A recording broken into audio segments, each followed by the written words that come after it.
Hello everyone, welcome to Whiteleaf Worship. I am Ramya. Today we are going to meditate on words of Jesus recorded in the Gospels of Matthew, Mark, and Luke, where he says, "You are the salt of the earth." Let us read the Bible verses now. In Matthew chapter 5, verses 13, Jesus says, "You are the salt of the earth, but what good is salt if it has lost its flavor? Can you make it salty again? It will be thrown out and trampled underfoot as worthless." In the Gospel of Mark, Jesus says, "Salt is good for seasoning, but if it loses its flavor, how do you make it salty again?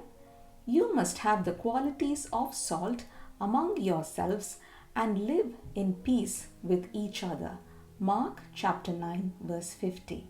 In Luke chapter 14 verses 34 and 35, Jesus says, "Salt is good for seasoning, but if it loses its flavor, how do you make it salty again? Flavourless salt is good neither for the soil nor for the manure pile.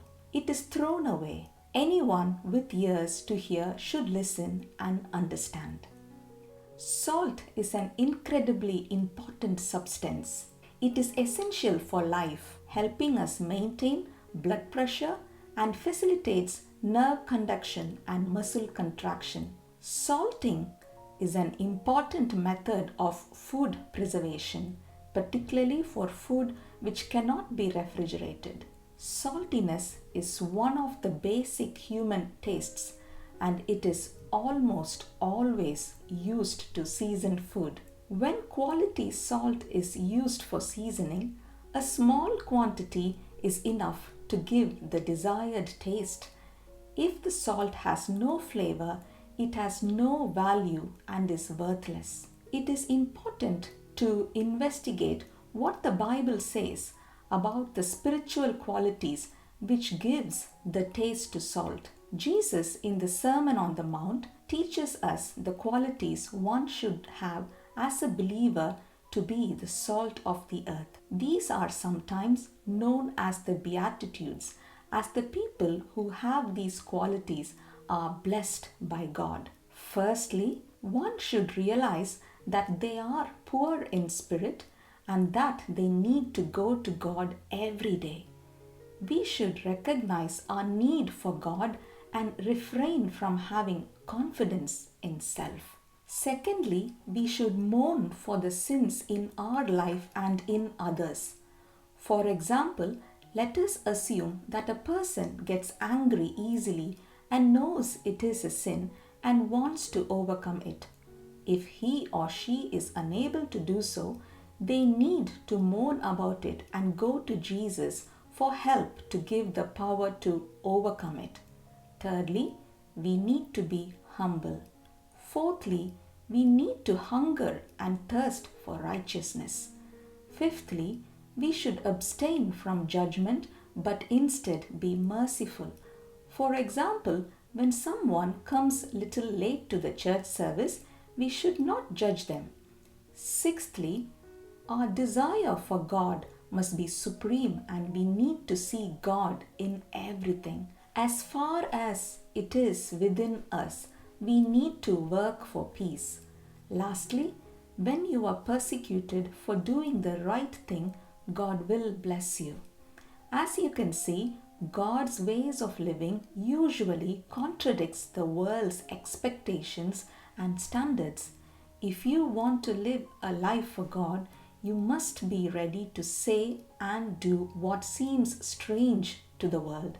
These are 8 Christ-like spiritual qualities which gives taste to salt. On the other hand, salt can also lose its flavor when it gets wet and then dries.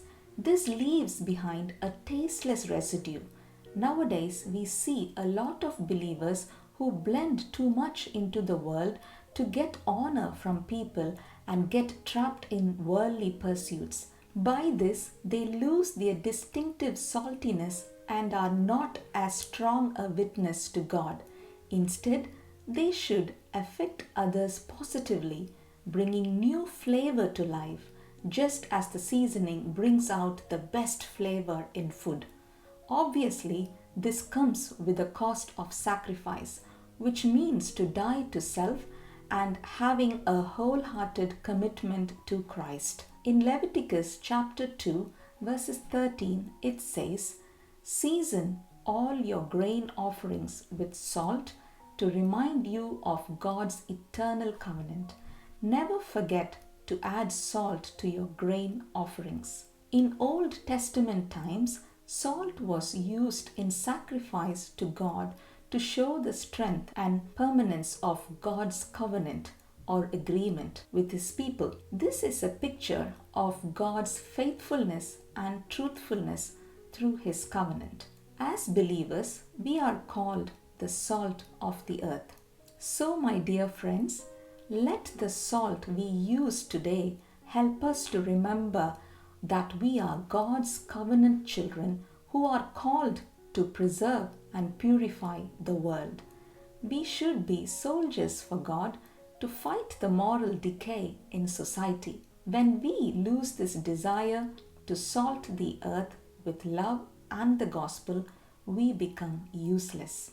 Make it your goal that your presence and your words would make a difference in the community where God has planted you. Be a bold witness for Christ. My question to you is, how salty are you today? That's all for this video. If you've liked it, please subscribe to this channel and share the video with someone you know will benefit from this message. Thank you for listening and God bless you.